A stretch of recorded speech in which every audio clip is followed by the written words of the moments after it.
Assalamualaikum Ananda. Bagaimana kabarnya? Semoga masih tetap sehat, semangat hebat luar biasa. Pada hari ini kita lanjutkan materi pelajaran matematika kita di kelas 8 semester 1 ini. Pada hari sebelumnya Ananda sudah mempelajari tentang koordinat Kartesius sampai dengan menentukan kuadrannya. Sebagaimana yang sudah Ananda pelajari bahwa koordinat Kartesius terdiri dari dua sumbu. Yang pertama sumbu X, sumbu horizontal atau mendatar, dan yang kedua sumbu Y, sumbu vertikal atau tegak. Untuk hari ini kita lanjutkan materinya tentang posisi titik terhadap titik asal 0,0 dan titik tertentu A, B. Jadi setelah mempelajari materi ini diharapkan nanti Ananda bisa menentukan posisi titik terhadap titik asal 0,0 dan titik tertentu disimbolkan dengan A, B. Perhatikan gambar denah perkemahan berikut. Mungkin beberapa dari Ananda pernah mengikuti kegiatan perkemahan. Kita lihat contoh denah perkemahan berikut. Ada beberapa posisi objek. Bagaimana cara menentukan posisi titik terhadap titik asal? Kita lihat contoh berikut. Misalkan kita menentukan posisi pasar terhadap titik asal 0,0. Ini titik asalnya Nanda yang warna biru ini 0,0 titik asalnya ya Nanda. Dan pasar ada di sini. Jadi kita menentukan posisi pasar terhadap titik 0,0. Yang pertama X-nya dulu kita tentukan. X-nya berarti mendatar. Ya. Berapa langkah dan kemana arahnya? Kita melangkah secara mendatar untuk menuju pasar. Dari titik 0,0 ini, coba kita hitung secara mendatar berarti arahnya ke kanan ya Ananda. Ini 1, 2, 3, 4, sampai 4 ya. Berarti secara mendatar dari titik 00 ke pasar itu ada 4 satuan atau 4 langkah ya Nanda. Berikutnya kita ke arah vertikalnya, tegak. Berapa langkah? Dan ke arah mana kita perginya? Kita lihat di sini. Berarti kita menuju ke atas ya Nanda. Kalau ke atas nilainya juga positif. Tadi ke kanan nilainya positif. Dan ke atas nilainya juga positif. Coba kita hitung berapa langkah. 1, 2, 3. Berarti secara vertikal kita melangkah ke atas sebanyak 3 satuan. Maka posisi pasar terhadap titik 0,0 bisa kita buatkan itu menjadi X-nya tadi 4 positif karena arahnya ke kanan, dan Y-nya 3 juga positif karena ke atas. Jadi kalau arahnya ke kiri dan ke bawah baru nilainya negatif. Ya, Nanda? Nah, itu salah satu contoh menentukan posisi titik terhadap posisi awal. Kita coba contoh berikutnya ya Nanda. Sekarang bagaimana posisi pos 3 terhadap pos utama 0,0.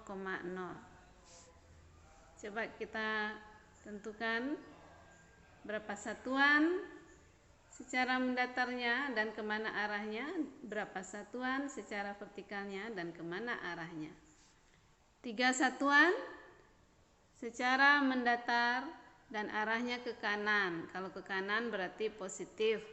Berikutnya untuk vertikal atau tegaknya, kemana arah kita? Ke bawah ya Nanda?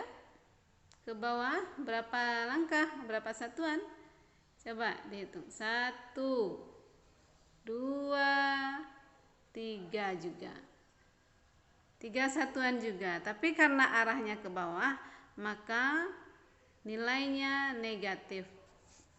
Jadi posisi pos 3 terhadap titik asal atau titik awal pos utama adalah 3, X-nya dulu yang ditulis ya Nanda, 3 baru Y-nya, koma min 3.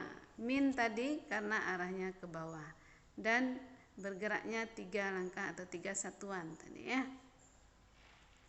Oke, Ibu rasa cukup 2 itu contoh untuk posisi titik tertentu terhadap titik asalnya 0,0 atau titik awal 0,0. Berikutnya Ibu contohkan cara menentukan posisi suatu titik terhadap titik selain titik asal, disimbolkan dengan A, B ya Nanda. Coba kita lihat contohnya. Misalkan kita menentukan gimana posisi kolam terhadap tanah lapang. Berarti kita mulai dari mana Ananda? Terhadap tanah lapang berarti kita mulainya dari tanah lapang. Kemana arah kita? Dari tanah lapang menuju kolam. Secara mendatar kita bergerak ke kanan ya Ananda.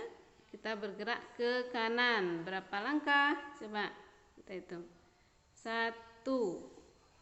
Ternyata secara mendatar atau horizontal 1 langkah ke kanan. 1 langkah ke kanan berarti positif 1. Berikutnya secara vertikal atau tegaknya kita harus bergerak ke arah bawah ya Nanda. Ke arah bawah. Berapa langkah? Coba kita hitung. 1, 2, 3, 4, 5, 6. Ternyata secara vertikal kita bergerak ke bawah sebanyak 6 langkah atau 6 satuan. Jadi bisa kita buatkan posisi kolam terhadap tanah lapang itu adalah posisi kolam terhadap tanah lapang adalah tadi secara mendatarnya ke kanan. Ke kanan berarti positif dan 1 langkah tadi Ananda berarti positif 1. Berikutnya secara vertikalnya itu sumbu Y. Ke bawah arahnya berarti negatif dan ada 6 langkah tadi berarti 6 satuan. Min 6. Jadi bisa kita tuliskan bahwa posisi kolam terhadap tanah lapang itu adalah 1, min 6 ya Nanda, 1, min 6. Nah, itu salah satu contohnya. Ibu kasih 2 contoh lah ya Nanda. Contoh kedua, bagaimana posisi perumahan terhadap pasar? Posisi perumahan terhadap pasar berarti kita mulai bergeraknya dari pasar ya Nanda. Ke arah mana kita bergerak untuk menuju perumahan? Secara mendatarnya kita coba.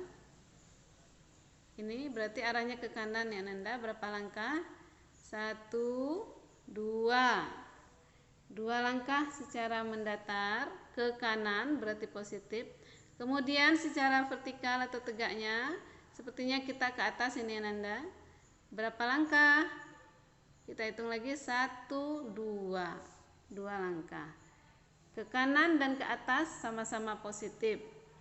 Berarti posisi perumahan terhadap pasar bisa kita tuliskan itu adalah 2,2. 2,2. Oke Ananda, Ibu rasa cukup jelas penjelasan dari Ibu itu. Di sini juga bisa Ananda lihat beberapa contoh lainnya dalam tabel ini. Bisa Ananda lihat di buku cetaknya yang sudah dipinjamkan. Nah, ini contoh-contoh lainnya. Banyak di sini Ananda. Dan ini juga ada contohnya. Ibu yakin Ananda bisa ingat slogan kita dalam belajar matematika. Belajar, oke. Matematika, siapa takut? Kelas 8, insya Allah bisa. Untuk latihan, silakan Ananda lengkapi tabel ini. Nomor 2, 3, dan 4-nya. Bu yakin Ananda bisa, silahkan kerjakan secara mandiri, jujur, dan bertanggung jawab. Oke Ananda, sekian dulu pembelajaran kita pada hari ini. Terima kasih atas perhatiannya dan mohon maaf atas segala kesalahan. Ibu akhiri dengan Assalamualaikum warahmatullahi wabarakatuh.